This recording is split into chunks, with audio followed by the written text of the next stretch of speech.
Hello! My name is MC Haggis, the world's greatest Scottish rapper. And I would normally introduce my beatboxing partner, Seamus McFamous, but I'm not talking to Seamus. No. You see, Seamus likes to walk in his sleep. And the other night he had a dream about shearing sheep. So he started walking in his sleep while he was dreaming about shearing sheep, but he didn't shear a sheep. He sheared something else. Did you hear that? Huh? What do you have to say for yourself? He says he's sorry. He wants me to forgive him. Well, I can't hide this. You can't do a beard comb over. We have a concert coming up that we'll have to cancel now, and he wants me to forgive him. Forgive him. Yeah, whatever. Hey! What? Yeah, that's all right. Shave it! Go ahead and shave it, see how it feels. Go for it. Sweet payback. Go! Come on. No. Hey! No! Wait, don't shave it. I get it. You feel bad. I know you didn't mean it. Hey! Just don't shave your beard. You sharing my beard when you were asleep was a total accident, and I can't let you walk around with half a beard, okay? So I forgive you. Hey! Yeah. Okay. All right, no need to get mushy. Hey, I think we should rap about it. Huh? Kick it. Oh. If someone hurts your feelings or makes you mad, fight the urge to get them back. Let cooler heads prevail and find a way to decide that the person who wronged you doesn't have to pay. Forgiveness, word! Whoa, that was slick. Yeah! You know what I could do? I could be a before and after model. Hey! Yeah, before I could grow facial hair. After I could grow facial hair. Before I could grow facial hair. Yeah? After I could grow facial hair. Hey-oh!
Welcome to Story Lab. This week, we're talking about forgiveness. Well, we take a look at the story of someone who knew just where to go with her messy life.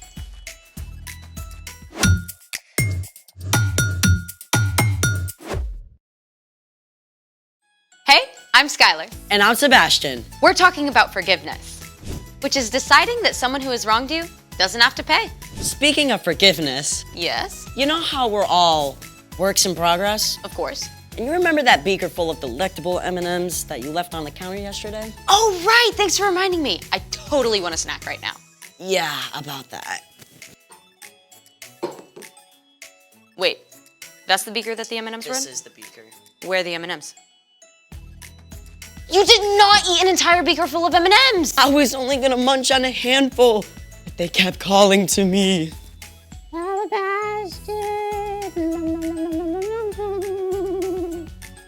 I cannot believe you ate all of my M&Ms.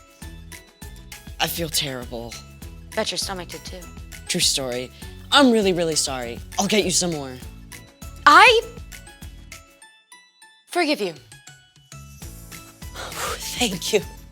I'm gonna get you some more, I promise. Cool. But I know something we can do with it first. Something better than M&Ms? Yep. Let's make it. Step 1. Take a candle and place it in the center of the dish. Step 2. Put a few drops of light food coloring in a container of water. Because around here, we love food coloring.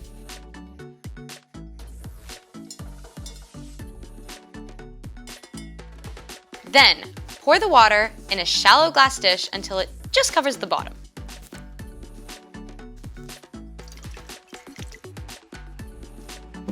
Step 3. Light the candle. Grown-up alert, grown-up alert. Yes, make sure you have a grown-up present. Or you may accidentally do something that requires a lot of forgiveness. That was a little dramatic. Yeah. Step 4. Cover the candle with a glass beaker. A conveniently empty glass beaker. Then the final step is you're going to put a few drops of dark food coloring around the rim.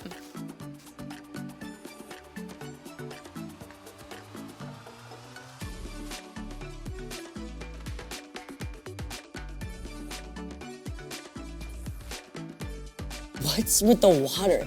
It's all getting sucked up into the beaker. Pretty cool, huh? What just happened? Science! As the flame consumes oxygen, the pressure inside the beaker is decreased, while the pressure outside the glass stays constant. Since the outside pressure is greater than the inside pressure, the water gets pushed up into the beaker. Taking away the water in the dish. Oh, just like how forgiveness takes away all the bad things you've done. I see what you did there. I love a good visual. It's time for... The story before the story.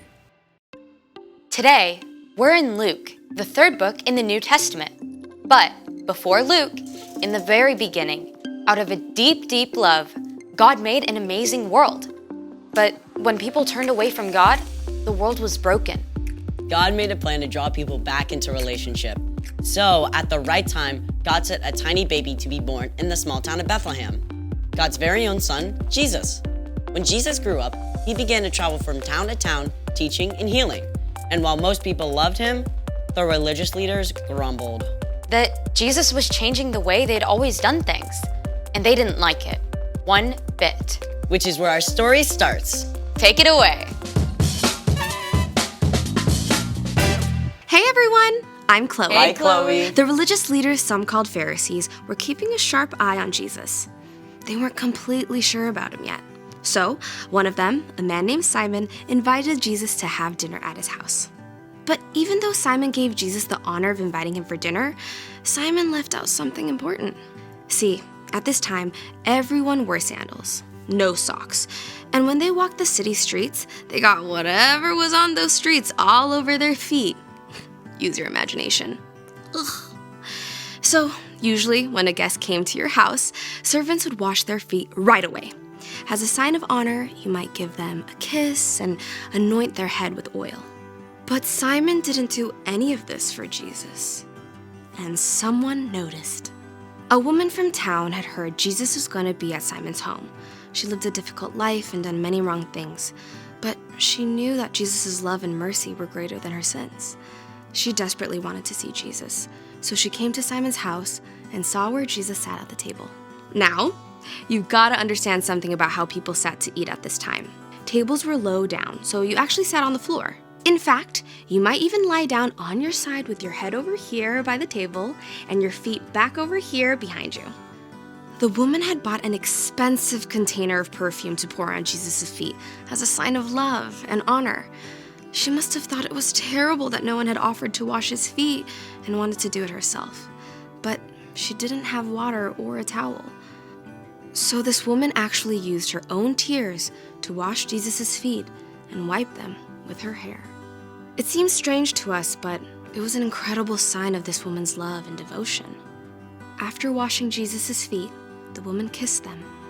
Then she took the perfume she'd bought and poured it out over them.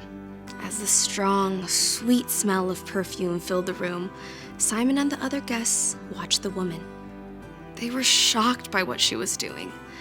Simon said to himself, If this man were a prophet, he would know who was touching him. He would know what kind of woman she is. She is a sinner. Simon thought this inside his own head, but Jesus knew exactly what Simon was thinking.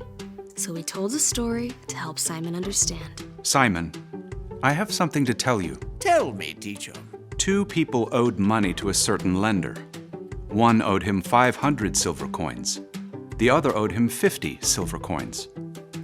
Neither of them had the money to pay him back, so the lender let them go without paying. Which of them will love him more? The room was so quiet, you could hear a pin drop. At last, Simon spoke. I suppose the one who owed him the most money. You are right. Do you see this woman? I came into your house. You did not give me any water to wash my feet, but she wet my feet with her tears and wiped them with her hair. You did not give me a kiss, but this woman has not stopped kissing my feet since I came in. You did not put any olive oil on my head, but she has poured this perfume on my feet. Wow! Simon got called out! Simon had invited Jesus out of curiosity, but he hadn't shown him any love or respect. This woman's many sins have been forgiven. She has shown that she understands this by her great acts of love. But whoever has been forgiven only a little, loves only little. Your sins are forgiven. Excuse me. Who is this who even forgives sins? The other guests whispered and exclaimed in shock, but Jesus smiled at the woman with deep love in his eyes. Your faith has saved you. Go in peace. The room was filled with religious leaders who were quick to call the woman a sinner. But they didn't look at their own lives. They didn't see their pride and hard hearts needed forgiveness just as much as the things this woman had done. The end. I gotta be honest, all the feet washing and perfume stuff seems a little bit strange, but she was all in for Jesus. Exactly. She saw how much she needed Jesus. All the religious leaders missed it. They thought they had it all together. They didn't think they needed Jesus or his forgiveness. So, what's our part in this story? Jesus made it clear. Everyone needs forgiveness. Not just the guy who robbed a bank or the school bully. All of us have done things wrong. We've all messed up. And those wrong things, big and small, have broken our relationship with God. They make us feel far away from God. We all need forgiveness. It's why God sent Jesus to be here on earth with us. Jesus showed us how to live. He's the only one who never sinned, and then Jesus laid down his life for us. When Jesus rose to life again, sin and death were defeated. When you choose to follow Jesus and ask God for forgiveness, God wipes away the wrong things that you've done. God looks at Jesus' perfect life instead of your sins and says that you don't have to pay for those sins anymore. That's the most amazing thing ever. So don't miss this. You've done wrong things. You need to be forgiven. But because of Jesus, God is ready and willing to forgive you and wipe away the wrong things you've done right this second. That's amazing. Enjoy! See you next time! Bye, Chloe. So here's the thing. Everyone needs forgiveness. Just like you forgave me for the M&Ms. Wow, thank you. Can I have a few? A few.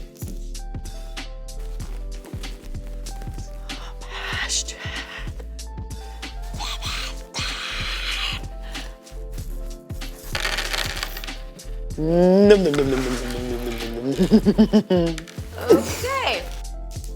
Thanks for joining us in the Story Lab. See you next time.